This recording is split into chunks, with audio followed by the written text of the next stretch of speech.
ঈমান শুধু মনে মনে বিশ্বাস করার নাম না। আমি মনে মনে বিশ্বাস করি আল্লাহ এক।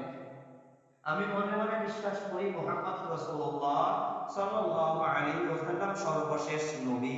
এটার নাম শুধু এতটুকুর নাম কি না? ঈমান না। ঈমান হতে হলে কি হতে হবে? যা আমি বিশ্বাস করেছি তা মুখে সাক্ষ্য দিতে হবে, মুখে স্বীকার করতে হবে। ঠিক আছে? যা আমি বিশ্বাস করেছি তা মুখে কি করতে হবে? সাক্ষ্য দিতে হবে। যদি আমি সাক্ষ্য না দিই, মনে মনে বিশ্বাস করি, মনের ভিতরে রাখি, তাহলে শরীয়তের মানে জাহিরি ভাবে তাকে মুমিন বলা যাবে না। সে মুমিন বলে ফাতাওয়া দেওয়া যাবে না, সে মুমিন বলে মানুষের কাছে প্রচার প্রসার করা যাবে না। দেখবেন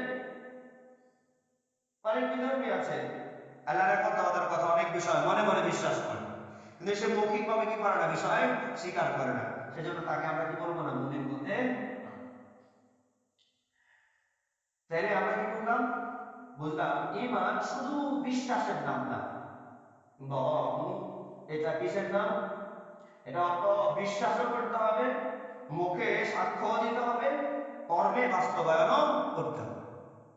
এবং আরকান ইসলাম যেগুলো আছে সেগুলোকে কি করতে হবে? কবুল করতে হবে। আচ্ছা, আল্লাহ সুবহানাহু ওয়া তাআলা মুহাম্মদুর রাসূলুল্লাহ সাল্লাল্লাহু আলাইহি ওয়াসাল্লামের মাধ্যমে আমাদেরকে এই বিষয়গুলো শিক্ষা দিয়েছেন। একদিন রাসূলুল্লাহ সাল্লাল্লাহু আলাইহি ওয়াসাল্লাম বলতেছেন, আতাদরুনা মাল ঈমান? তোমরা কি জানো মাল ঈমানু বিল্লাহি ওয়াহদাহু?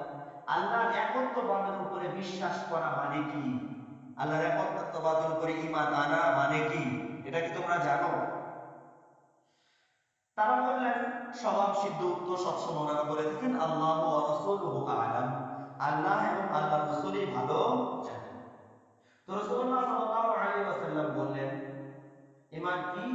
এক, শাহাদাতু আল্লা ইলাহা ইল্লাল্লাহ ওয়া আন্না মুহাম্মাদান রাসূলুল্লাহ। এই কথার সাক্ষ্য দেওয়া যে আল্লাহ ছাড়া ইবাদতের উপযুক্ত আর কোনো কি নাই? মাবুদ নাই। আল্লাহই একমাত্র ইবাদতের উপযুক্ত। এবং মুহাম্মাদুর রাসূলুল্লাহ সাল্লাল্লাহু আলাইহি ওয়াসাল্লাম আল্লাহ তাআলার রাসূল, আল্লাহ তাআলার রাসূল। এখানে কি বলা হয়েছে? সাক্ষ্য দেওয়ার কথা বলা হয়েছে নাকি বিশ্বাস করার কথা বলা হয়েছে?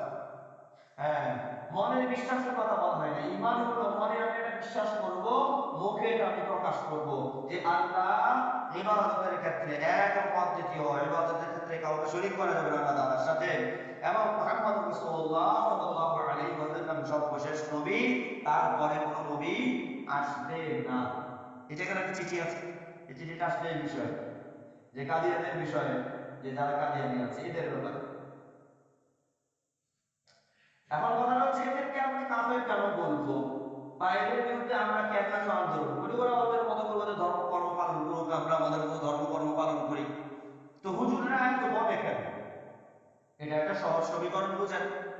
বিষয়টা হচ্ছে, চোর যদি চোরের সাইনবোর্ড লাগিয়ে চুরি করে, আপনি কিছু বলবেন? হ্যাঁ, চোরের সাইনবোর্ড লাগাইছে, সমস্যা নেই, যে চোর সবাই চিনি। কিন্তু এখন চোর যদি ইমামের সাইনবোর্ড লাগায় চুরি করে, আপনি কিছু বলবেন কিনা? হ্যাঁ, মানে আরে তুই তো চোর, আবার ইমামের সাইনবোর্ড লাগাইছিস, এটা তো অন্যায়। তো আমরা এক্ষেত্রে এটাই বলি যে কাদিয়ানি, তোমরা তোমাদের ধর্মের মতো, এটা ইসলামী ধর্ম না, এটা অন্য একটা ধর্ম। তো এটা তোমাদের মতো করে তোমরা ভিন্ন পরিচয় কি করো, তোমরা প্রচার প্রসার করে, আমাদের কোনো আপত্তি নেই।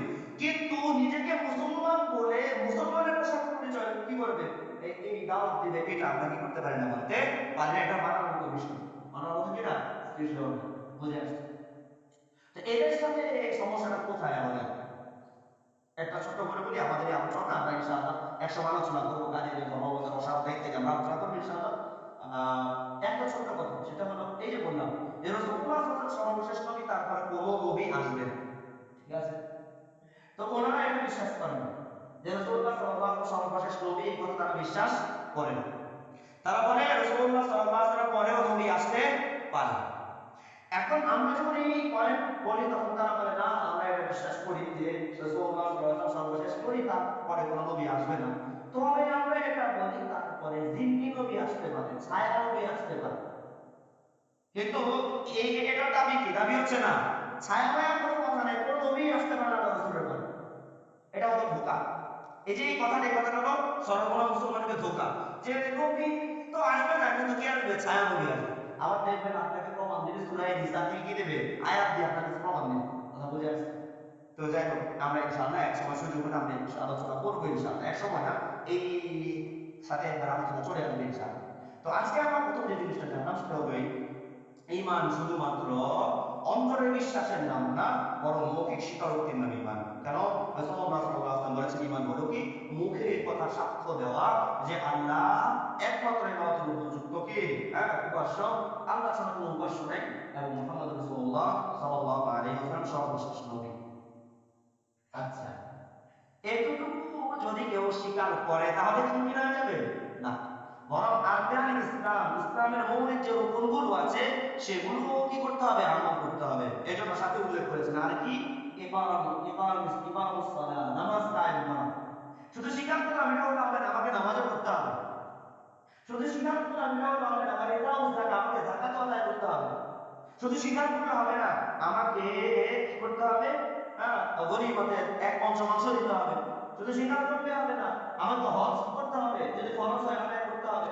তো শরীয়তে ইসলামিয়া, জরুরাতে দ্বীনিয়া যেগুলো আছে, মতান্তর প্রমাণিত যে জিনিসগুলো আছে, এগুলো তো আমাকে স্বীকার করতেই হবে, পাশাপাশি সেগুলো আমার জীবনে বাস্তবায়ন করতে হবে।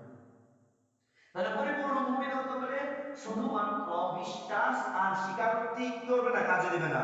পরিপূর্ণ মুমিন হতে হলে বিশ্বাস এবং স্বীকারোক্তির পাশাপাশি আমাকে ঈমানের দাবি অনুযায়ী জীবন পরিচালনা করতে হবে, সমস্ত আমালগুলো আমার জীবনে নিয়ে আসতে হবে।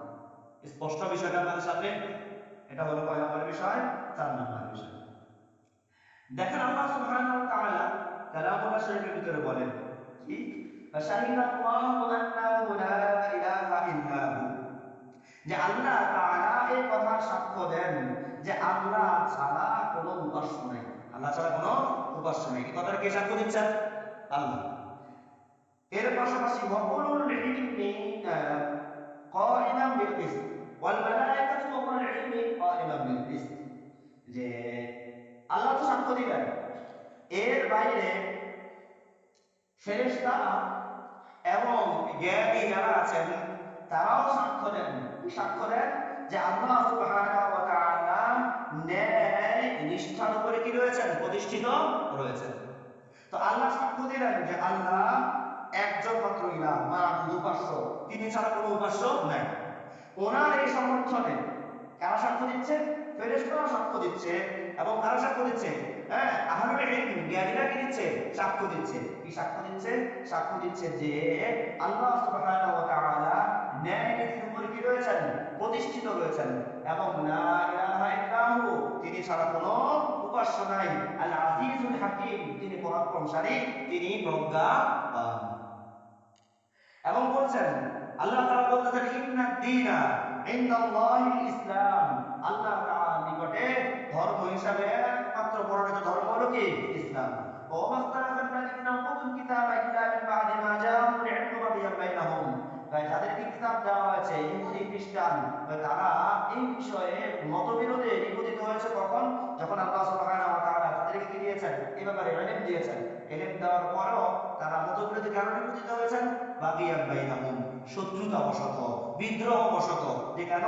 তাদের চিন্তা ছিল যে রাসূলুল্লাহ সাল্লাল্লাহু আলাইহি ওয়াসাল্লাম আসবেন বনি ইসরাইলে, কিন্তু আসলেন না। আসলেন বনি ইসমাঈল, ইসমাঈল আলাইহিস সালাম বংশে আসলেন। জানার পরেও, বুঝার পরেও, চেনার পরেও অস্বীকার করেছে। কেন? কেন অস্বীকার করেছে? শত্রুতা বশত, হিংসা বশত কি করেছে? অস্বীকার করেছে। ওয়ামান ইয়াকফুর বিআয়াতিল্লাহ ফাইন্নাল্লাহা সারিউল হিসাব, যে ব্যক্তি আল্লাহ তাআলার আয়াতকে অস্বীকার করে, আল্লাহ তাআলা খুব দ্রুতই কি নিতে পারেন? হিসাব নিতে পারেন। ফাইন হাজ্জুকা, এই কথা বলার পরেও তারা যদি তোমার সাথে আবার বিতর্কে লিপ্ত হয়, ফাকুল, তাহলে আপনি বলুন, আসলামতু ওয়াজহিয়া লিল্লাহি ওয়া মান ইত্তাবা'আন, আসলামতু লিল্লাহি ওয়া মান ইত্তাবা'আন, আমি আমার নিজেকে আল্লাহ তাআলার সামনে পরিপূর্ণ সমর্পণ করে দিলাম, আত্মসমর্পণ করে দিলাম।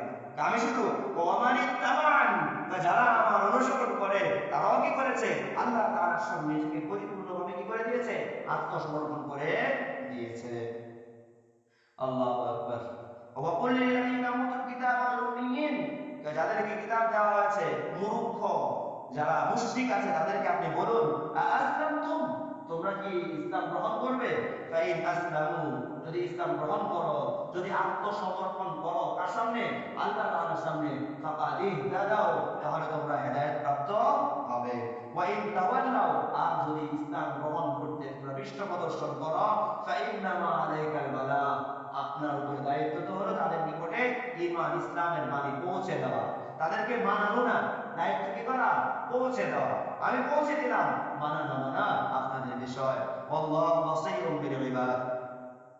فإن الذين يكفرون بآيات الله ويقتلون النبيين بغير حق ويقتلون الذين يأمرون بالقسط من الناس فبشرهم بعذاب أليم أولئك الذين حبطت أعمالهم في الدنيا والآخرة وما لهم من ناصرين। এই আয়াতে আমরা কি জানি? এই আয়াতে আল্লাহ সুবহানাহু ওয়া তাআলা যে কথাটা বললেন, এই আয়াতে আল্লাহ সুবহানাহু ওয়া তাআলা সাক্ষ্য দিয়েছেন নিজের ব্যাপারে। আল্লাহ নিজের ব্যাপারে কি দিয়েছেন? সাক্ষ্য দিয়েছেন যে ইবাদতের উপযুক্ত উপাস্য কেবলমাত্র কে? আল্লাহ। তাই আপনাকে মুমিন হতে হলে এই সাক্ষ্য দিতে হবে, উপাস্য একমাত্র কে? আল্লাহ।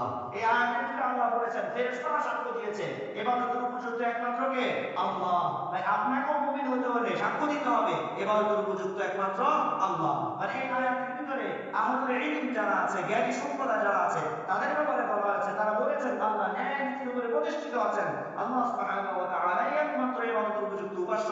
আপনাকেও সাক্ষ্য দিতে হবে আল্লাহ তাআলা ন্যায় নীতির উপরে প্রতিষ্ঠিত আছেন, আল্লাহ সুবহানাহু ওয়া তাআলাই একমাত্র ইবাদতের উপযুক্ত।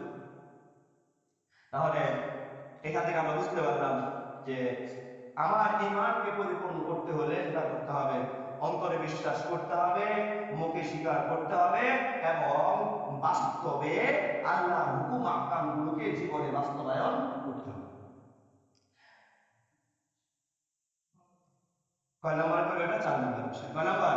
4 নাম্বার বিষয়। তাহলে 4 নাম্বার বিষয় কি ছিল?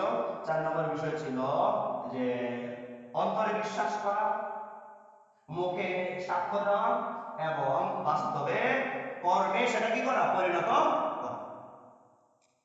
5 নম্বর হলো ঈমান অর্থ সমর্পণ। ঈমান অর্থ কি? সমর্পণ করা, আত্মসমর্পণ করা। আল্লাহু আকবার। ঈমান মানে কি? আল্লাহু আকবার। ঈমান মানে হলো এই যে আল্লাহর রাসূলের কোন বক্তব্য আপনার সামনে আসলে নির্দ্বিধায় সেটা মেনে নেওয়া এবং তার সামনে নিজেকে পরিপূর্ণভাবে সমর্পণ করে দেওয়া। এখানে কোন ধরনের মাথা খাটানো, কোন ধরনের কি বলেন মানে হিকমত খোঁজা, মানে এখানে কি হিকমত আছে কি আছে ইত্যাদির কোনো কি নাই, সুযোগ নেই। আল্লাহর সামনে নিজেকে পরিপূর্ণ কি করে দেওয়া? সমর্পণ করে দেওয়া, পরিপূর্ণরূপে সমর্পণ করে দেওয়া, যে না, আল্লাহ তাআলা বলেছেন, আল্লাহ তাআলার হুকুম, এর সামনে আমার কথা চলে না। আমি নিজেকে আল্লাহ তাআলার সামনে নিজেকে কি করে দিলাম? সমর্পণ করে দিলাম, নিজেকে আল্লাহ তাআলার সামনে রেখে দিলাম। ব্যাস। এখন আমার হাত পা নাক মুখ চোখ সব কিছু বাঁধা আছে আল্লাহর রশিতে। আল্লাহ যেভাবে চাইবেন সেভাবে আমার হাত চলবে, আল্লাহ যেভাবে চাইবেন সেভাবে আমার পা চলবে, আল্লাহ যেভাবে চাইবেন সেভাবে আমার চোখ চলবে, আল্লাহ যেভাবে চাইবেন সেভাবে আমার মুখ চলবে, আল্লাহ যেভাবে চাইবেন আমার পুরা জীবন সেভাবে চলবে। সমর্পণ, এটার নাম হলো ঈমান। মানে আল্লাহ চায় আমার জীবন সুদমুক্ত চলুক, আল্লাহ চায় আমার জীবন ঘুষমুক্ত চলুক, আল্লাহ চায় আমার জীবন অন্যায় অবিচার মুক্ত চলুক, আল্লাহ চায় আমার জীবন পুত পবিত্র ভাবে চলুক, আল্লাহ চায় আমার জীবনটা একেবারে পরিচ্ছন্ন পরিচ্ছন্ন মানুষের মতো হোক, এটা আল্লাহ তাআলা চায়। অতএব এই চাওয়ার সামনে নিজেকে সমর্পণ করে দিয়ে এই চাওয়াকে বাস্তবায়ন করার নাম হলো ঈমান। এই চাওয়ার সামনে নিজেকে পরিপূর্ণ সমর্পণ করে দিয়ে নিজের জীবনকে পরিচালনা করার নাম হলো ঈমান। এখানে আবেগ, বাস্তবতা, কোনো কিছুর কোনো দখল নাই। যে চাকরি করি, বাস্তবতা বলে চাকরিতে নিজের জীবনে চলবে না, পরবর্তী বাচ্চারা কিভাবে চলবে, এজন্য আমাকে এদিকে ওদিকে ডানে বামে হাত দিতে হবে না, এটার নাম ঈমান, এটা ঈমানের দাবি না। ঈমানের দাবি হলো না, আমাকে বলা হয়েছে এখানে এই ডানে বামে হাত দিতে পারবো না, ব্যাস আমি যেভাবে আছি সেভাবে থাকি, ঠিক আল্লাহ কাছে বলে আল্লাহ আমি চলতে পারছি না, আপনি আমাকে কি করেন, সহযোগিতা করেন। আল্লাহ অবশ্যই সাহায্য করবেন, সহযোগিতা করবেন, হালাল পন্থা হালাল রাস্তা আমার সামনে করে দিবেন। এই কথা বিশ্বাস করার নাম ঈমান। আর যারা এই কথা বিশ্বাস করে না, বলে হুজুর তো বয়ান করতে পারে, আমার যখন 10 লাখ টাকা লাগবে তখন হুজুর 10 লাখ টাকা দিতে পারবো না। আচ্ছা হুজুরকে বয়ানে বলছে হুজুর 10 লাখ টাকা দেবো, হুজুর বলছে 10 লাখ টাকা প্রয়োজন হলে কে দিবে? কে দিবে? আল্লাহ দিবে। তাহলে ঈমান হলো এটা বিশ্বাসের নাম, আমার প্রয়োজন হলে, বাস্তবে যদি আমার প্রয়োজন হয়, আল্লাহ সুবহানাহু ওয়া তাআলা হালাল ভাবে সেই টাকা আমার জন্য ব্যবস্থা করে দিবেন। ব্যাস, এটা বিশ্বাস করে পড়ে থাকার নাম হলো ঈমান। আসলে আলহামদুলিল্লাহ, না আসলেও আলহামদুলিল্লাহ। আসলে আল্লাহ এটা আমার জন্য কল্যাণ মনে করেছেন, দিয়েছেন, না আসলে আল্লাহ আমাকে এটা দিতে চান নাই, এটা আমার জন্য ক্ষতিকর হইতো, এই জন্য আমি খাই না। সমর্পণ এর নাম, এর নাম ছিলাম যে ঈমান কিসের নাম? 5 নম্বর কথা, আল্লাহ তাআলার সামনে নিজেকে পরিপূর্ণ সমর্পণ করে দেওয়ার নাম। আল্লাহ যেভাবে আমার জীবন পরিচালিত হোক চায় সেভাবে জীবন পরিচালনা করা, নির্দ্বিধায় পরিচালনা করার নাম হলো ঈমান। এখানে কোনো কথা বলা, কোনো দেমাগ তারাজি করা ইত্যাদি এগুলো কি করবে না, চলবে না। আল্লাহ সুবহানাহু ওয়া তাআলা বলেন, ওয়া মান ইয়ারগহাবু আন মিল্লাতি ইব্রাহিম ইল্লা মান সাফিহা নাফসা, তো নির্বোধ ছাড়া কেউ মিল্লাত ইব্রাহিম থেকে মুখ ফিরিয়ে নেয় না, দ্বীন ইসলাম থেকে মুখ ফিরিয়ে নেয় না।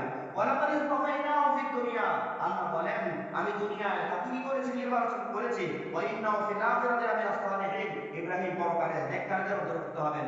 ইয ক্বালা লাহু, আমাদের মূল জায়গা, ইয ক্বালা লাহু রাব্বুহু আসলিম, যখন আল্লাহ সুবহানাহু ওয়া তাআলা ইব্রাহিম আলাইহিস সালামকে লক্ষ্য করে বললেন, ও ইব্রাহিম তুমি আল্লাহর সামনে, তোমার রবের সামনে আত্মসমর্পণ করো, তোমার রব তোমাকে যা করতে বলেছে তা মেনে নাও, নির্দ্বিধায় আত্মসমর্পণ করো। ক্বালা আসলামতু লিরাব্বিল আলামিন, তিনি সাথে সাথে বললেন আমি জগৎ সমূহের প্রতিপালকের সামনে নিজেকে পরিপূর্ণ সমর্পণ করে দিলাম, পরিপূর্ণ আত্মসমর্পণ করলাম। এটাই হলো কথা। কি বললেন? ইয ক্বালা লাহু রাব্বুহু আসলিম, যখনই তার রব তাকে বলল আত্মসমর্পণ করতে, সাথে সাথে কোনো দ্বিধা না করে, কোনো বক্তব্য না দিয়ে, কোনো কিছু না করে সাথে সাথে তিনি স্বীকার দিলেন আসলামতু লিরাব্বিল আলামিন, পুরো জগতের মালিক যিনি আছেন সে রবের সামনে আমি নিজেকে পরিপূর্ণরূপে আত্মসমর্পণ করে দিলাম। এটার নাম ঈমান, এটার নাম ঈমান, ঈমান। এতটুকু বললেন? না, ওয়াসা বিহা ইব্রাহিম বানিহি ওয়া ইয়াকুব, ইব্রাহিম আলাইহিস সালাম এই কথা ওসিয়ত করে গিয়েছেন। ওয়া ইয়াকুব, ইয়াকুব আলাইহিস সালাম তাদের সন্তান সন্ততিকে এই ওসিয়ত করে গিয়েছেন যে ইন্নাল্লাহ আসতাফা লাকুমুদ্দীন, আল্লাহ তাআলা তোমাদের জন্য দ্বীন ইসলামকে নির্বাচন করেছেন। ফালা তামুতুন্না ইল্লা ওয়া আনতুম মুসলিমুন, তোমরা আল্লাহ তাআলার সামনে নিজেকে পরিপূর্ণ আত্মসমর্পণকারী হওয়ার আগে মৃত্যুবরণ করো না। আল্লাহ তাআলার সামনে নিজেকে পরিপূর্ণ আত্মসমর্পণ করে দিয়ে পরিপূর্ণ মুসলমান হয়ে তারপরে তোমরা মৃত্যুবরণ করো। বুঝে আসছে বিষয়টা? আল্লাহ সুবহানাহু ওয়া তাআলা বলেন, কি বলেন? আল্লাহ তাআলা বলেন কুল ইন্না সালাতি, হে নবী আপনি বলুন, ইন্না সালাতি আমার নামাজ, ওয়া নুসুকি আমার কুরবানি অথবা আমার হজ, ওয়া মাহইয়ায়া ওয়া মামাতি আমার জীবন আমার মৃত্যু, লিল্লাহি রাব্বিল আলামিন জগৎ সমূহের প্রভু আল্লাহ সুবহানাহু ওয়া তাআলার জন্য। লা শারীকা লাহু, লা শারীকা লাহু, তার কোনো শরীক নাই। ওয়া বিযালিকা উমিরতু, এই বিষয় মেনে নেওয়ার ব্যাপারে আমরা কি হয়েছি, আদিষ্ট হয়েছি। ওয়া আনা আউয়ালুল মুসলিমিন, তাই আমি সর্বপ্রথম আত্মসমর্পণকারী, আমি সর্বপ্রথম আত্মসমর্পণকারী। আল্লাহ আত্মসমর্পণ করতে যখন ঘোষণা দিয়েছে সবার আগে আমি আল্লাহ তাআলার সামনে আত্মসমর্পণ করে দিলাম। বুঝে আসছে ভাই এই বিষয়টা? 5 নম্বর বিষয়। 8 নম্বর বিষয় হলো যে যত বিষয় সামনে আসবে, সামনে থাকবে আল্লাহ, যে এই বিষয় মানলে কি আমি আল্লাহ তাআলার সামনে নিজেকে সঁপে দিয়ে রওনা হইলাম নাকি শয়তানের পথে চলে গেলাম, এই বিষয় সব সময় সামনে থাকলে, এইভাবে চললে তখন আমি মুমিন। এভাবে চলতে না পারলে বিপরীত। না, যাচাই করা দরকার আমি কি এইভাবে জীবন পরিচালনা করতে পারতেছি কিনা, আমি কি সকল ক্ষেত্রে নিজেকে আল্লাহ তাআলার সামনে সমর্পণ করতে পারতেছি কিনা, যাচাই করা দরকার, ভাবা দরকার। আল্লাহ আমাদেরকে বুঝার তৌফিক দান।